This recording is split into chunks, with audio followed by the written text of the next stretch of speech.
Hello and welcome to Dungeons and Dragon Wagon, the Rhyme or Reason, Chapter 2 Roundtable. This is a non-play episode. We wrapped up Chapter 2, and I am here, of course, your hopeless host, Jake Lloyd, joined, of course, by my acquaintances in adventure, as I like to call them. Oh, it's an early recording, man. This is going to be early. That it's mouth. 11. Yeah. Alexandra, ahoy. Hello. Matthew Hinksman. Hi. And then, of course, our DM, Paul Bianchi. Hello.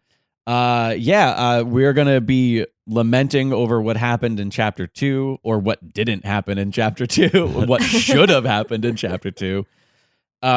We are going to have a nice little chat with a specific elderly gnome Kelber who has captured our hearts. And we are going to be giving away a free 1-month classic subscription to Gamebox Monthly. Mm-hmm. If you have, of course, left us a review on iTunes, you are automatically entered. It is such an easy thing to do. There are so few reviews currently, since we are such a new show, that your odds of winning are incredible. So make sure you are leaving a review on there, and maybe the next roundtable you'll win a game. So let's dive right into it, guys, because Chapter 2, it happened. It did. It did. I feel like... You know what? I have to mention, Matt, I'm so glad that you're here this time and you're not in such a rush as you were last time. Not one just coming and going. Yeah. Yeah, it's true. Great to have you. Sorry about that last time. It was weird because you popped in right in the beginning. Yeah, just a brief kind of and rush. then right at the end you popped in as well, right. Which makes me think that you were just outside the entire time. Very bizarre. Yeah. I know. I got this weird schedule. Also, your voice is... I'm glad your voice got better. Yes, thank you. I had a cold. Was that what it was? But yeah, we were joined during Chapter 2 by Noelle and Mabry, an actor improviser, and she was tasked with playing Nora, a falconer, and the choice that she made with that character. Oh, yeah. She was gruff and tough. She put up with no shit. She was one of the most combative. She was salty. Yeah. Oh my gosh. I've never played with somebody who just shit on everybody at the party so frequently. I mean, it made for good moments, but there were definitely times where my favorite was when in the second part of Chapter 2, when we met her brother, and Matson asks, like, when you say elemental, does that mean fire? And she goes like, yeah, I just said whatever. Arson. I just said arson. I'll buy your dictionary. We're in the next town. Like, all right. Yeah. You guys, we were talking before we started recording, we were talking about my love of etymology. And for those listening at home who have wondered, hey, where does salty come from? Like, of course we think of salty as being just generally acrid, but I like when describing a person. Yeah, but that's specifically from old weathered sailors coming home from the docks, being salty from the sea air, and sailors being notably known for their crass tongue and belligerent attitude. So how the fuck do you know that? I'm not at all surprised that Paul knows. Well, I'm not surprised. It does have to do with pirates, and Paul is like a pretty big pirate encyclopedia. Yeah. So that I get, but also, how the fuck do you know that? I believe that we're all secret pirates at heart. You're a very not so secret pirate. Yeah. Okay. If we're secret pirates, then you are like the out and proud pirate of all of us. Yeah. I feel no shame in hiding that anymore. What the hell are we talking about? Oh yeah, we're talking about being salty. By the way, we hope that you guys had a fantastic 4th of July and that you all have your fingers still. And you know, because people blow off their fingers. Yeah, because people blow off their fingers. Was, we're recording this very early in the morning. Yeah, so we all have coffee. This could be the day where people lose most fingers in the history of the world, but we don't know yet. That's very true. Yeah, very true. How exciting! So, I thought that the first part of Chapter 2 was a blast. I really enjoyed firework pun. Hey! It's still early. It's gonna take me a minute. I really enjoyed the exchange with the cannibals, despite the fact that Matson was all but useless until the very end. He just showed up right near the end.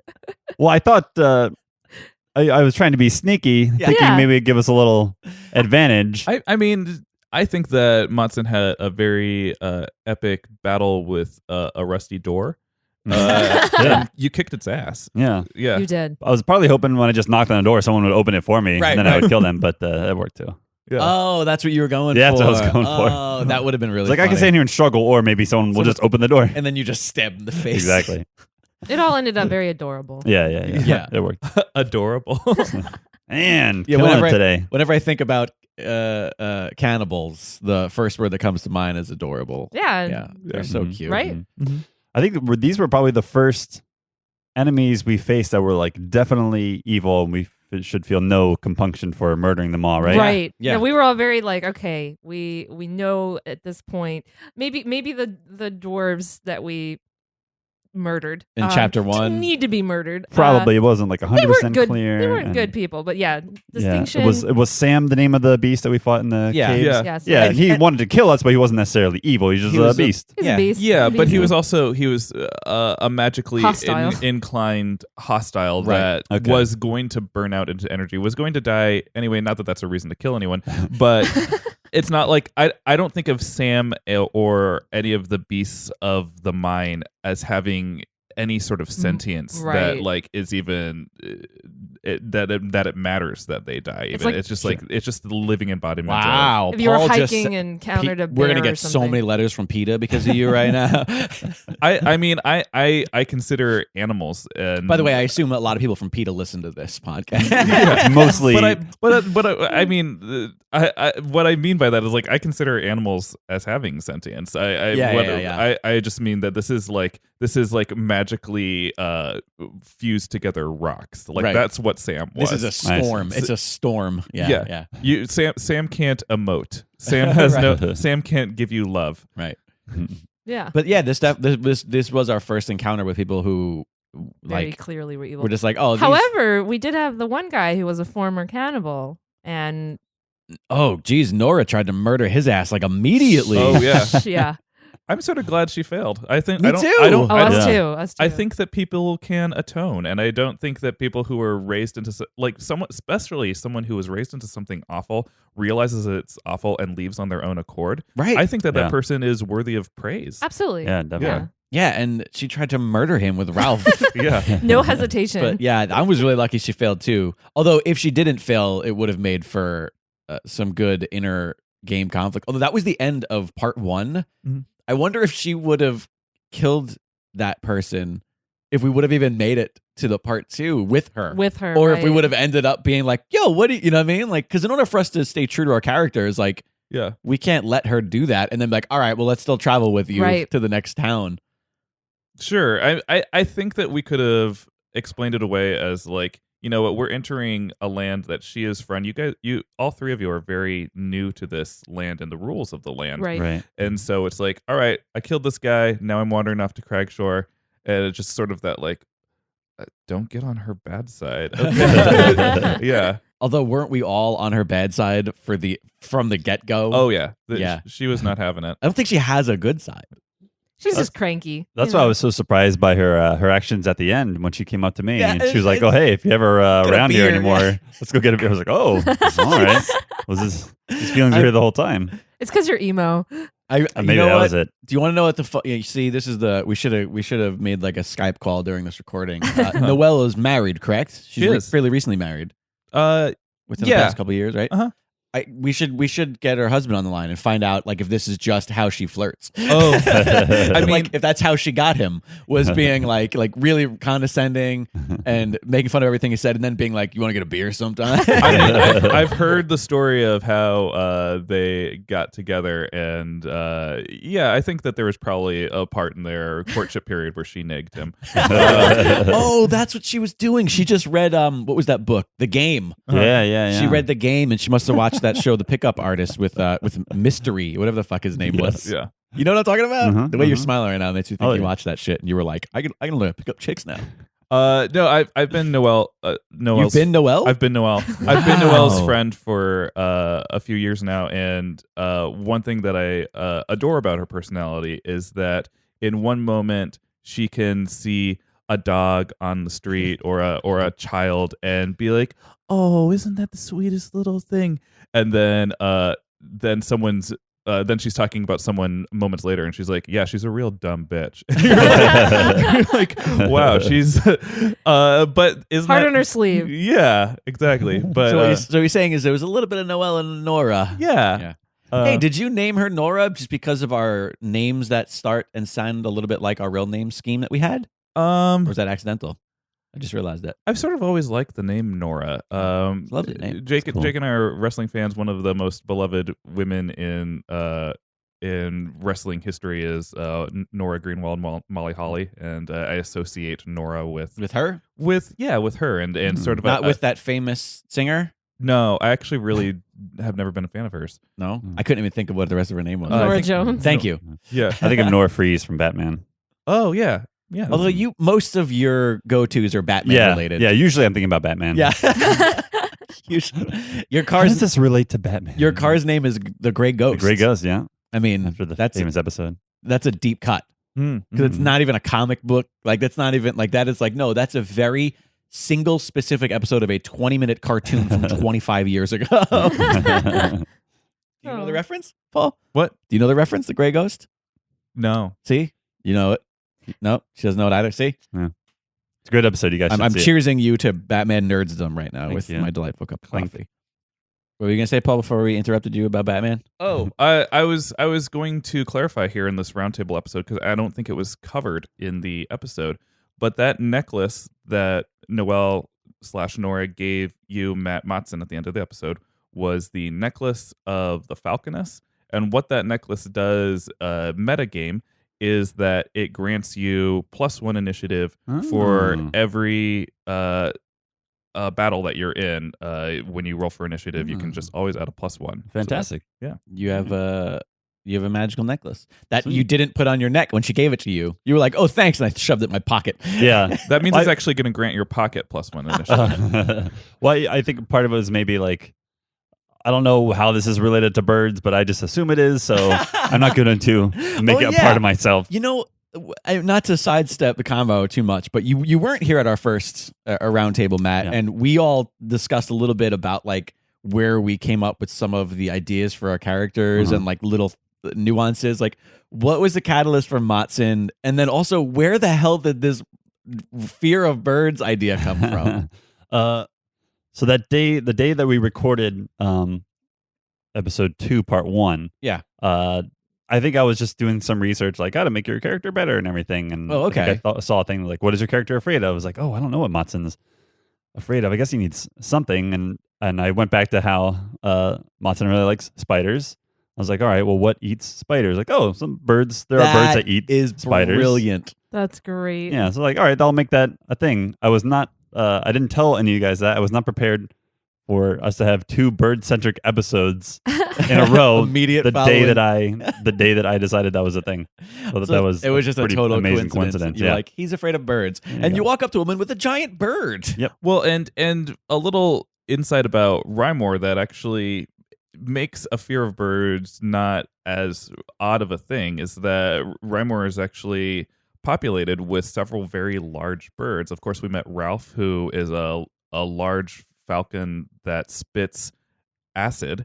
That's Like they do. terrifying. Yep. Yeah. And also I actually just saw the 25th anniversary showing of Jurassic Park. I have friends that are hugely into Jurassic Park. I think you guys are some of them. I love But I always think about that scene with the actor who played I just think of him as Newman. Wayne Knight. Wayne Oh, Knight. yeah. Yeah, Wayne Knight. and him getting sprayed in the face with The the spitter. with the spitting acid, and you know, of course, the relationship between birds and dinosaurs. Mhm. Yeah. To me, it doesn't seem that odd that there would be a bird that could spit acid. Perhaps not as prolifically as Ralph can, but He bathed people in acid. yeah. Yeah, and that was the other thing too. So the listeners, we don't know anything about our guests' characters when we sit down to play. Yeah. Paul converses with them pre-recording so that myself, Alexandra, and Matt are not privy to who they are, what they can do, what their background is. So us Where they're taking the story. yeah, us meeting them in game is all like on the up and up. Like what Yep. you hear is us meeting them for the first time. So when she's just like, oh, I'm going to send him up and have him acid spit, I wish that there was a video element to this podcast because you would have seen all of our faces go, what the fuck? Like, because this bird just, acid spit murdered everywhere. Yeah. As Noelle just nonchalantly reads it off of her character Yeah. sheet, like, okay, I'm gonna do like the acid spit thing. Yeah. You guys are like, what? Like, wait, what? Yeah. But anyways, I'm sorry. I interrupted. We all interrupted collectively. What else? Like, what about the history about why specifically the Shadow Elf? Why Rogue?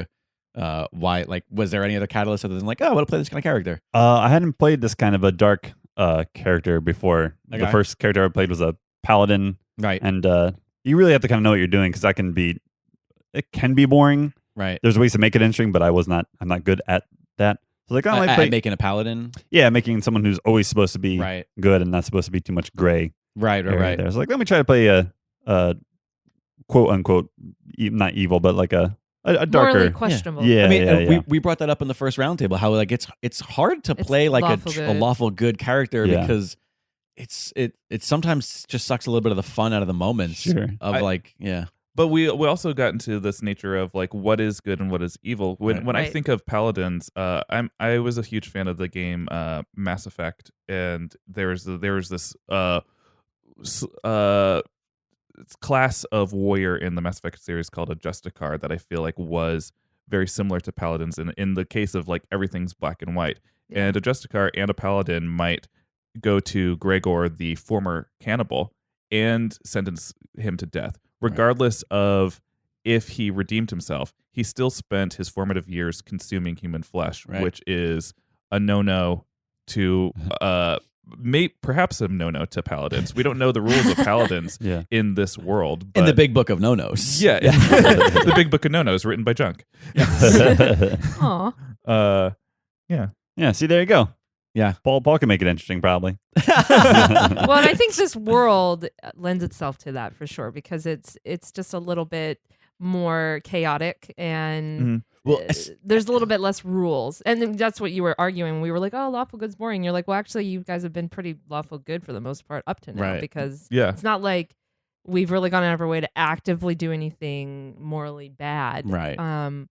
So And I think that's another benefit of having our guests party member system in place where it's when we need some unquestionable Nora again mixing it up. yeah just totally she's I have to get to my rookery. I have to check on my birds. She couldn't care less about the war. Couldn't care less about the fucking cannibals.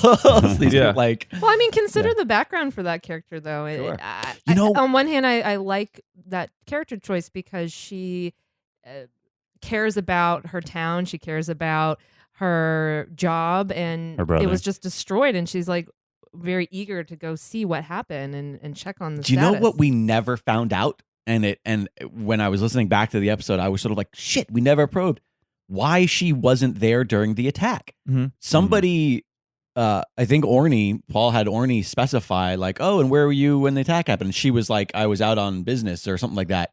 And Ornie was oh, wink, wink, business or whatever he said. Yeah. But then that was it. Yeah. Nobody followed up to find out where was she? Why wasn't she home? Because I bet you there was a little story there that we totally missed out. We're very trusting of people right away. We are too trusting. If you guys were and that trend will continue forever, I'm sure, because we are oh, let's just follow the game. Yeah.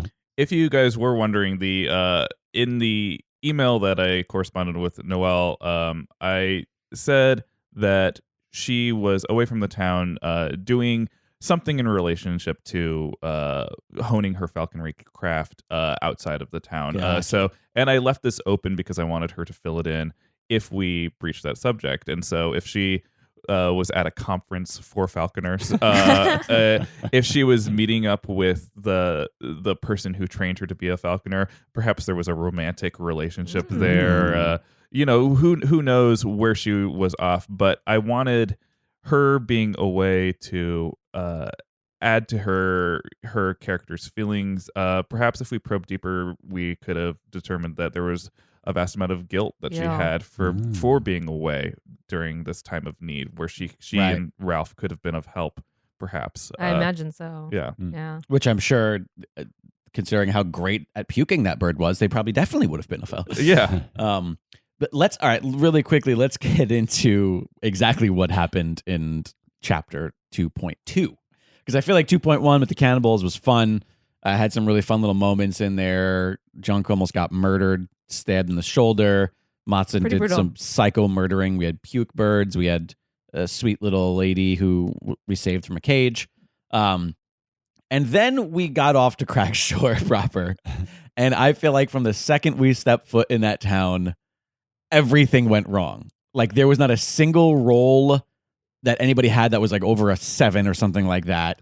Well, except the times that you guys kept trying to roll against me, and No, I 'cause defended myself really well. oh each yeah, time. you were. Yeah, I was that's doing right. great. That's right. You defended yourself well, only against us, not against her brother. What was her brother's name again? I forget. Seville. Seville. Right. Yeah. Man, from like literally from the second I walked into the rookery and Junk tripped over a friggin' chandelier and went face first into a fireplace, it was just all downhill. Was it you that said, "Oh, usually chandeliers are on the ceiling"? Yeah, exactly. But yeah, like you had just gotten that gem from the lighthouse. You didn't tell anybody. Nope. And literally less than 2 episodes later, less than one chapter later. There it went. Off Or to the into sea. the ocean. Yeah. Yeah. I mean, What a bummer. Yeah. I'm so angry that when Junk tried to like remove you, like just pick you up and like run with you away from him as an explanation of like, look, get away from him and this will be fine. Mhm. And then I failed so miserably at that, and I just like slid first on the ground behind you. That was where I was like, from that point on, everything got screwed, I think. I must say though, as DM, I didn't know that you guys were going to lose the gem in this episode.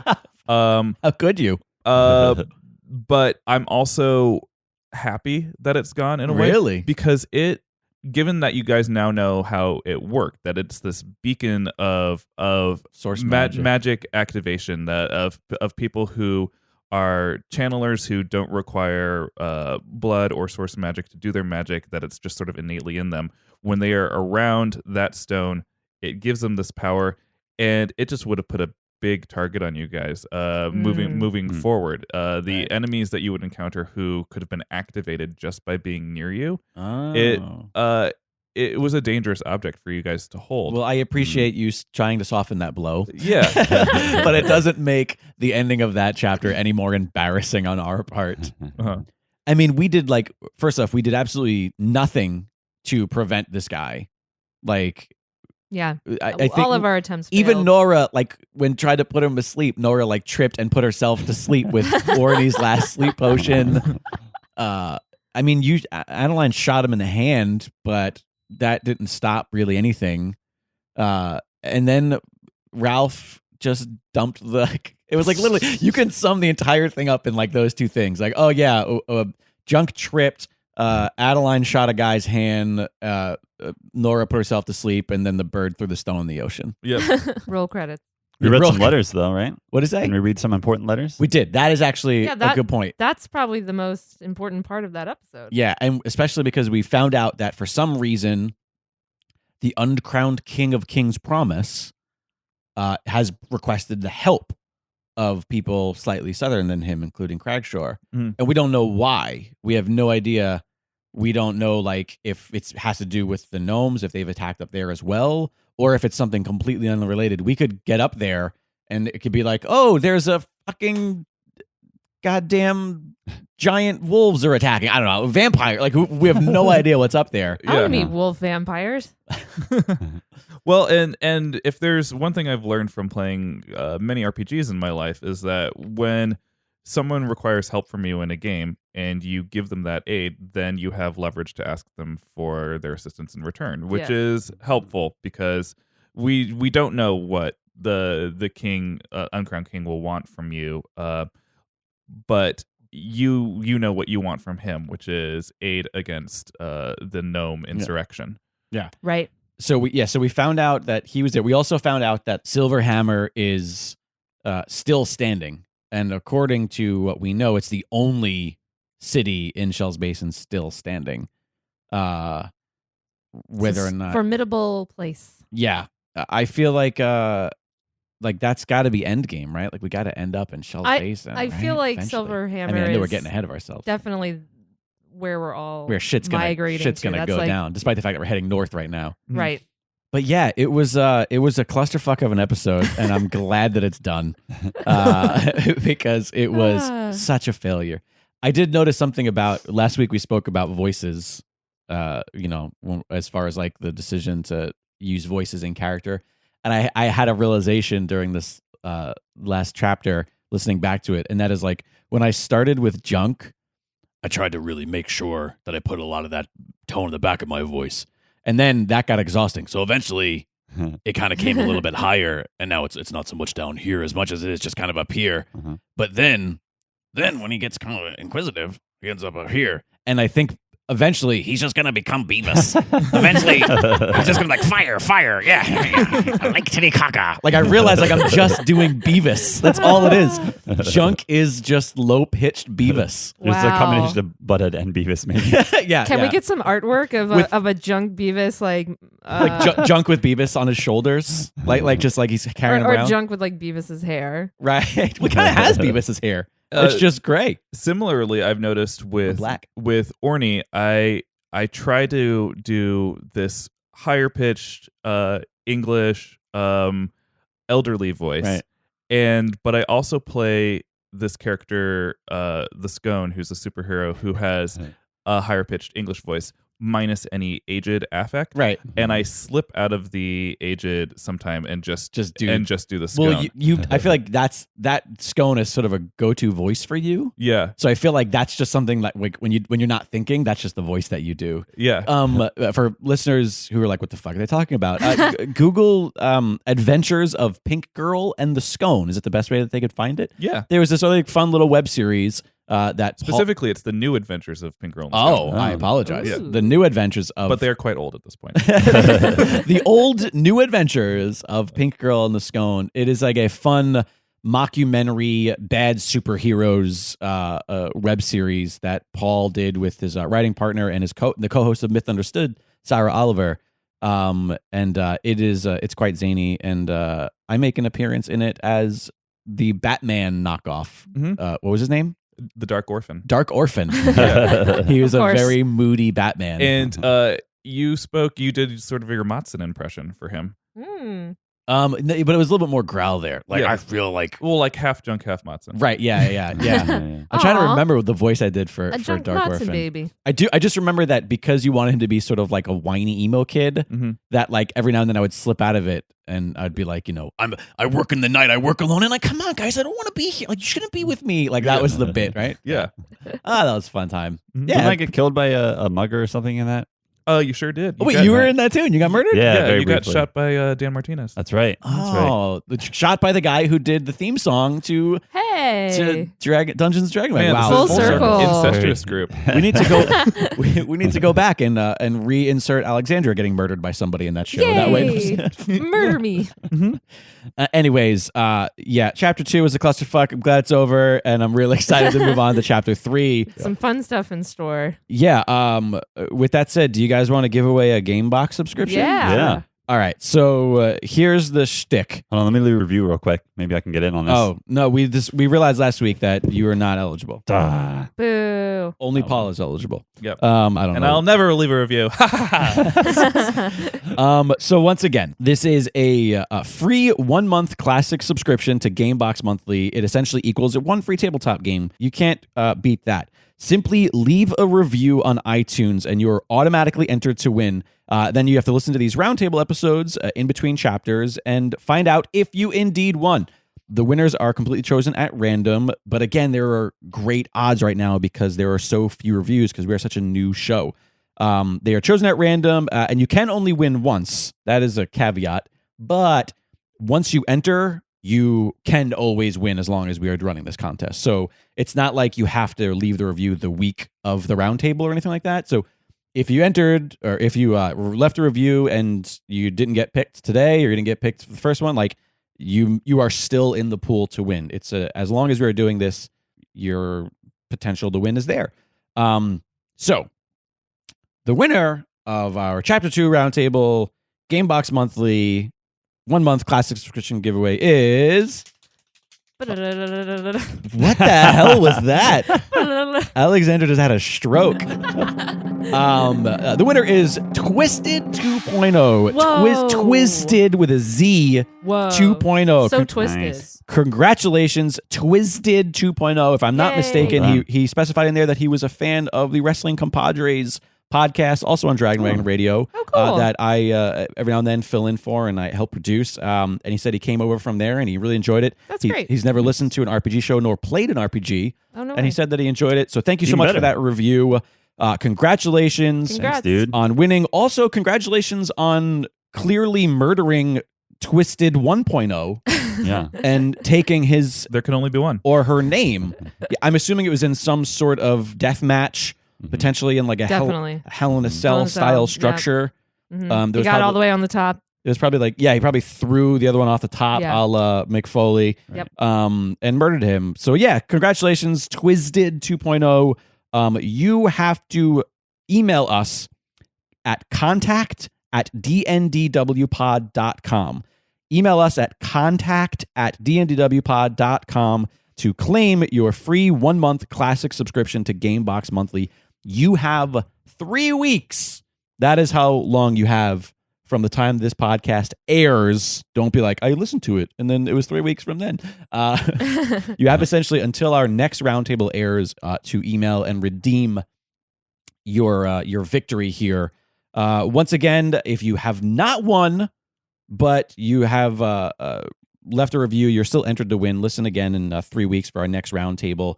And maybe this just sounds cool to you, getting a game in the mail every month. Maybe that's something that will pique your interest. Then I urge you to check out Gamebox Monthly, gameboxmonthly.com. They send a unique tabletop game right to your door every month. There are multiple subscriptions to choose from, and you can personalize them to fit your style. So whether you're looking to bring the family together with a weekly game night, maybe you're a couple looking for a good stay-at-home date idea, or you're just looking for a great way to spend a night with friends, much like we do when we get together and play D&DW. Gamebox has you covered, letting you focus on what matters most, having great times with great people. So visit gameboxmonthly.com right now. And if you want, go ahead and enter the promo code DRAGON, and you will get an exclusive discount simply for being a listener. And Sweet. if you are a Gamebox Monthly subscriber, if you go and just subscribe to the service generally and then still win from us, Gamebox Monthly has informed us that they will apply your free month from winning our contest to your subscription. So if you're like, oh, I'm already a subscriber, there's no point in me leaving a review and entering because I'm already a subscriber, still do it because you could still get a free game out of it. So there is that. Thanks so much to Gamebox Monthly for allowing us to do this giveaway, and I hope that you guys continue to leave reviews. They not only help us out a great deal, but they help you out if you're a tabletop lover, because who doesn't like free stuff? Right? Right? Who doesn't It's like the some best. free swag? I want some free games. Some free dragon swaggin'. Ooh. Ooh. Ooh, hashtags. Okay, so there's this guy. He's this really old. I don't know how old he is. Maybe we'll find out. We need to ask. We should find out. Is this really old gnome. He's a Kelber in the land of Rhymewar, and he's offered us some time to kind of get to know him, to partake in his wisdom, and to learn a little bit more about him. So, do you guys want to have a little chat with our special guest this week? Yeah. I'd like that. Absolutely. All right, let's get to that. Thank you so much for coming, Kelber Ornie. Oh yes, I'm pleased to be here. Thank you very much.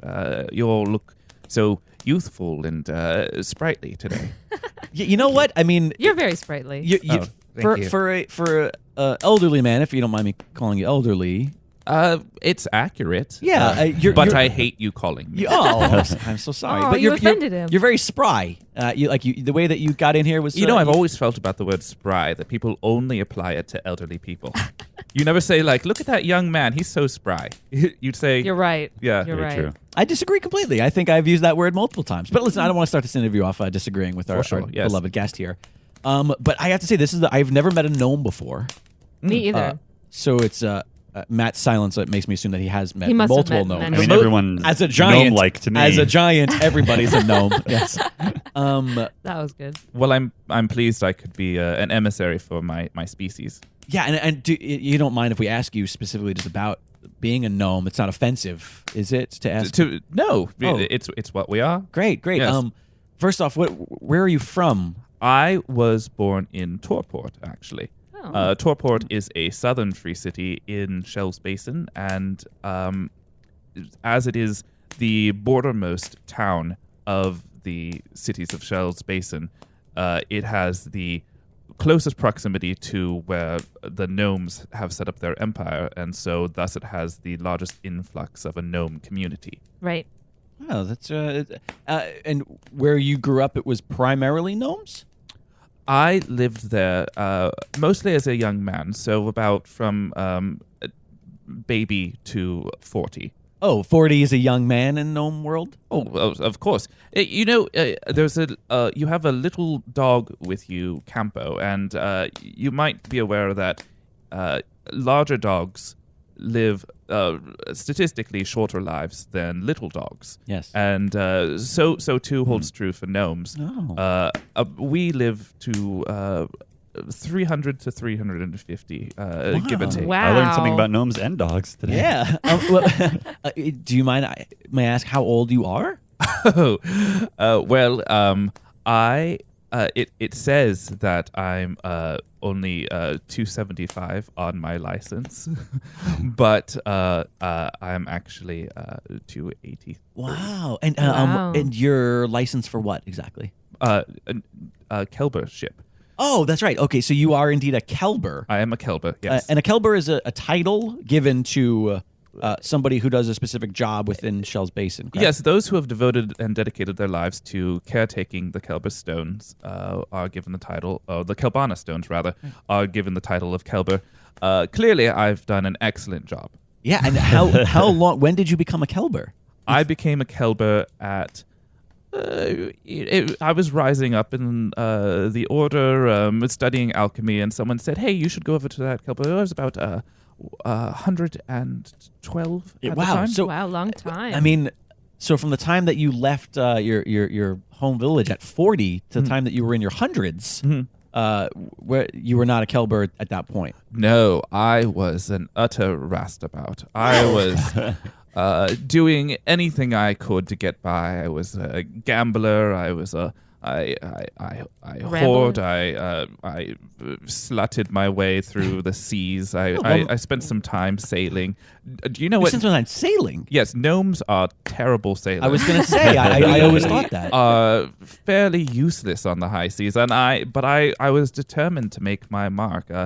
I followed a woman aboard a ship, and We've all been there, As buddy. you do. Yeah. yes, her name was Carolina, and she was the toughest pirate I have ever met. And boy, was she just ravenous in the sack. And, she also was a gnome? She was a human. Oh, gotcha. Yes, she really appreciated the lengths I would go to please her. I think I understand. Yes. So getting back to being a Kelber,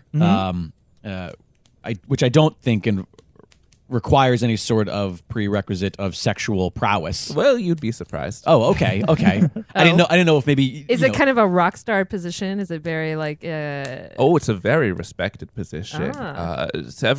Anyone coming to Shell's Landing is very impressed when you say you're a Kelber. The party, Junk and Adeline and Matson, were invited to be assistants within the Kelbana temple. Gotcha.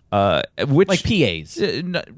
Nothing interns, nothing to Right. nothing to scoff at though, because Sure, working at the Kelbana temple, it would be equivalent to landing a position, being a PA on the set of Ellen DeGeneres.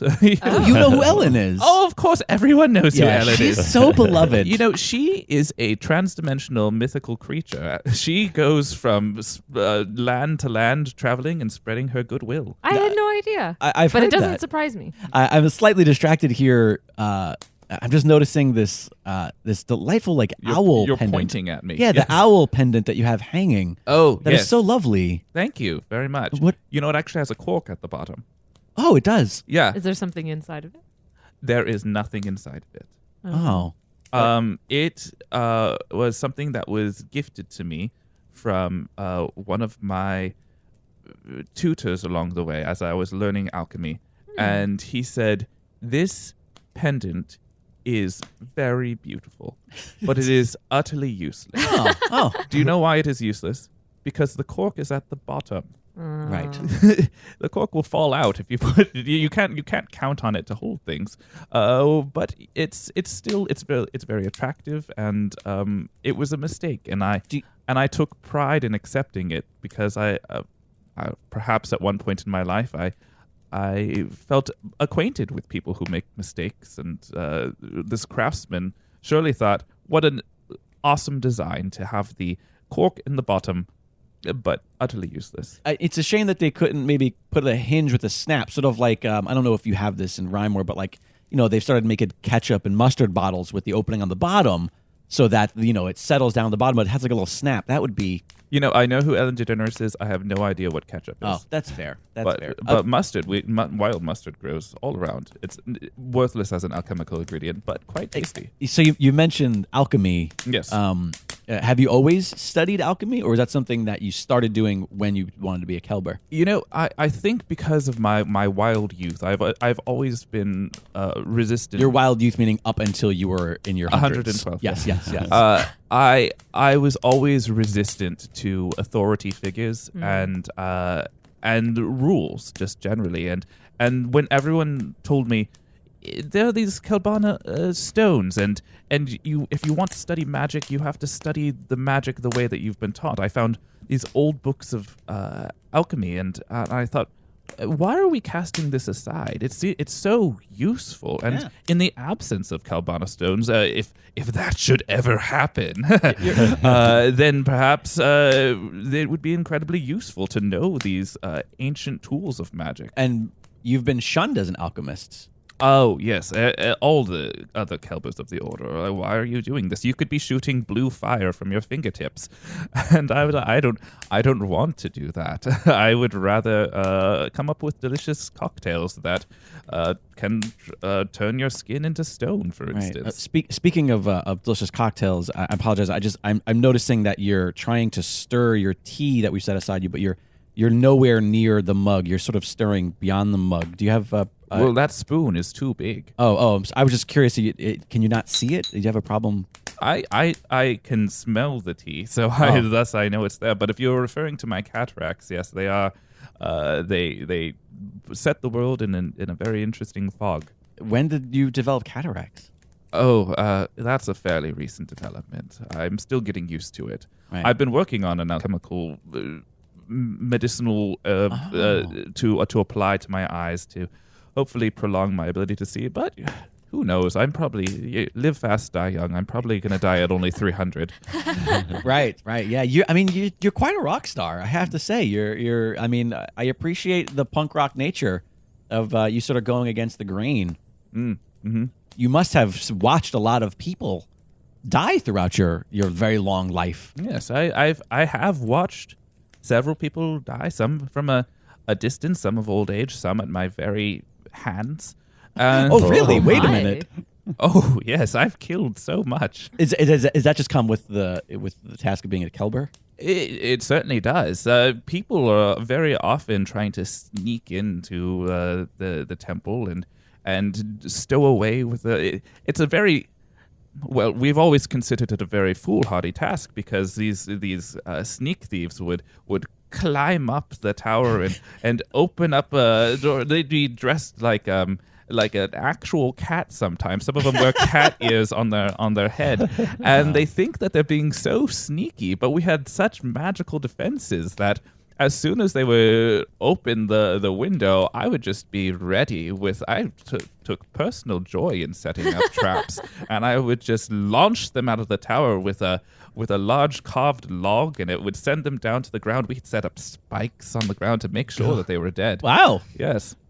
Vicious. We had to be, and as soon as that gnome showed up on riding that yeti, teleporting into the space, we thought, teleportation? How? It's such teleportation magic has existed for so long, but the problem with it is figuring out how to get from point A to point B without ending up inside of something. Because you can't see where you're going. Yes. Yeah. So many people have tried. They're like, I figured out how to a perfect teleportation spell, and then next you know, Sam has his face inside of a rock. You know, we Right, don't. Yeah, It you was got to be careful. a terrible way to go. Yeah. So you think that the gnomes have figured it out? Either that, or they are just so desperate that they are willing to take the risk. You must have gnomes live such long lives, as you've alluded to multiple times. You must know people down south. Oh, of course, yes. gnomes. I mean, has anybody been in contact? Like, have they tried to recruit you to fight for their side? No. You know, now that you mentioned it, I'm sort of angry about that. Yeah, I mean, I feel like somebody who's carries such wisdom and has accomplished as much And as you've and is as So close to the Kelber. Yeah, Calbanas you're a man on the does. inside. Yes. Well, I did have a childhood rival by the name of Kiri, and he took many positions down south, and I'm not going to say how he got these, but I've heard you taking some positions down south. oh, before. watch Yeah. it, you! You're rife for a spanking. Kiri, Kiri, yes, he's found his way to claw his way to the top of the order. He's an alchemist as well, and for some reason they took him seriously. Yeah. Perhaps because he did all the flashy spells. You know, he would come up with a potion that would like, ooh, look, I can make my head be on fire. It's like that's useful. Yeah, you're gonna set your head against the enemy. Like what do you do with that? Right, Ghost Rider. Yeah. Come again? Oh, no, he didn't invent a ghost riding spell, but he did come up with a ghost fucking spell. And Oh I don't my. really know what the point of that one is. Really, I thought that would be the one that you would be able See, I to get thought you'd be behind. very both interested. literally and figuratively. I have no interest in making love with the dead. Gotcha. No. Mm-mm. Well, I mean, I feel like you're a wellspring of knowledge, and I could just probe you for hours. I think that you're just looking for an excuse right now, dude. Is there anything that you would like to share with the world? I mean, there are millions and millions of listeners that are going to be hearing this, and so is there anything that you'd like to share? Any piece of wisdom? All across the realms. Yeah, all multiple dimensions. I suppose what I would like to get across is that I listened to the prior roundtable discussion. There was a Oh, you guys get the podcast in Rymore. Oh, well, yes, sure.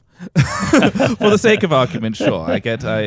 We certainly your podcast shows up on our frequency. Actually, what you're not getting is our iTunes review. So there's so many people throughout the land could be winning Gamebox monthly subscriptions. Oh, we have to write Apple and figure out how to get interdimensional reviews going. Yeah, Blarney the Snake Man was the first to review, and he was like, "Where's my Gamebox?" Oh, I'm sorry, Blarney. Just tweet at us, Blarney, and hopefully Twitter works interdimensionally. I assume they have their shit figured out. Of course. Yeah, if they have to. Yeah, social media. Come on. Right.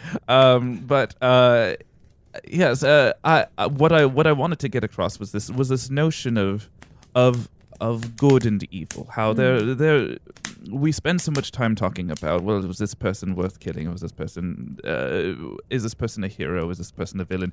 There's so much gray area, and people are so quick to condemn the Shadow Elves in the north for their behavior, even the desert folk for the atrocities that they might commit during war. And now we have the entire gnome kingdom being painted quite in broad strokes for the evil that they are doing, as if they are one united force. Whereas you guys all know in the lands that you live in, surely you can understand being part of a kingdom that has a ruler that is doing things that you are not interested I see where you're getting at. Yes, I see. the behavior of. And so I guess I just want to say that I am still a proud gnome, and I am still proud of the accomplishments of the history of gnomes and of the intentions of the gnomes originally. Our anthem speaks of general human, not even human, but of our kindness, of our value of life, and so it's very disheartening to see us tread this road for God knows what reason. Sure. Here, here. Well, in closing, I just want to say that we are a big fan of the many tunes that Kelber Those Ornie songs are great. has provided with the party thus far. I feel like you are a wellspring of knowledge of great music and sonnets and lyrics and of the like. Would you mind singing us a tune before you head back to your party? I suppose on the heels of the statement I just made, I suppose if you would like to hear the gnome anthem. Yeah, I mean that's fine. Yeah. Really, anything. We would love anything whatsoever. Well, it is something that I know in gnome, but I suppose I can share it in your common tongue. Sure, Thank you for please. understanding the common tongue of Rymor. No, our yeah. pleasure. Again, No a problem. common tongue, also just like Twitter, interdimensional. All right. So the gnome anthem, translated, goes something like this. We who live below the pines, in the mountain shadow, hold our life in dear regard in this fearsome land. See the irony there of holding life in dear regard. We do seriously do not. We are the gnomes in pointed hats and lineages proud. We shall take the higher ground when we united stand. Oh, that's very Yes. lovely. Yes, it is. So again, So sincere. unity and holding life in regard. These gnomes, what are you gonna do? What are you gonna do? What Well, are you thank gonna you do? so much, Kelber Ornie. We'll let you get back to your you. party. Listen, help out those guys. They're after what happened. They seem so lost. I know. so lost. So I believe I need to take You're the glue. Yeah. a firmer hand in guiding their hearts. yeah, I think so. Thank you so much, Kelber. Thank you very much. All the best. Thank you. Well, he was so delightful. Yeah. He was. Really, really delightful. Oh, Paul, you're back. Paul. Oh, welcome thanks. back. Yeah, I'm glad I missed Kelber Ornie because he and I had a tryst in the past, and I don't want to. It's just awkward when I see him. What happened? Wait, what happened with you and Kelber Ornie in the past? We met up for drinks, and one thing led to another, and now it's just weird. Yeah. you know, Oh, try I to avoid see. that. I feel that. Yeah. Right. Yeah. You know, sex changed the friendship. is what it Yeah, sounds like. of Yeah, course. that happens every now and then. It's unfortunate. Well, thank you so much for listening to our Chapter 2 Roundtable. We hope you enjoyed this. We hope you're enjoying the show. Make sure you are following us on all social media at D&DW Pod. There's an Instagram, there's a Twitter, and check out dndwpod.com for bonus stuff. There's character art and Bios. maps. You can see the map of Rymor. That way, when we're talking Who about, doesn't love maps? listen, I love maps. considering I'm a map freak. If you've been inside my bedroom, like, and I know you have, Why? I have several maps on my wall, and I got this actually from my dad, who also hangs up maps as art. Like, old maps are great. I mean, Old maps are cool. before we go, we can speak about this. Paul has drawn the map of Rymor, as well as the fact that this small region of Rymor is part of a fucking planet that Paul has created. Like, literally, there is a map for the entire planet. Am I not mistaken? That's what we talked about in the first roundtable. Right, and it is very meticulous, and there are delightful city names and areas, and they all It's so make cool. perfect Yeah. sense, both biologically, geographically, all that good stuff. So when we're throwing out all these names of places, if you need a quick cheat sheet, it's all at dndwpod.com. As well as stuff that gets cut, we might start throwing like bonus stuff up there as well, bonus audio. So it's tons of fun stuff to come. So check out that, of course, and make sure you're following us all on Twitter and Instagram. Head to the website; it's all there. And lastly, of course, please rate and review us on iTunes and win a free Game Box monthly. Once again, congrats to Twisted 2.0. I feel like you have to pronounce the Z. If you don't really nail the Z, you're not doing the name justice. Twisted. Maybe it's like when a Like Z has a T Twizzlers. sound sometimes. Maybe it's like twisted. I have Twisted. no idea what you're talking Yeah. about. Oh, well. Well, thank you so much for tuning in, and we will be back next week for Chapter 3, Part 1, with special guest Brendan McKay. Don't want to miss it. You do not want to miss it. Super excited. Brendan's in my phone as Brendan. Okay. Okay. Brendan McKay. And if He's you want just a to, delight. if you want to get excited and prep for him, check out McNerdcraft on Instagram. He's going to be He actually just changed the Instagram name for that, great. so that won't be helpful for the episode. Great. Well, you guys, thanks so much for listening, and we will see you next quest.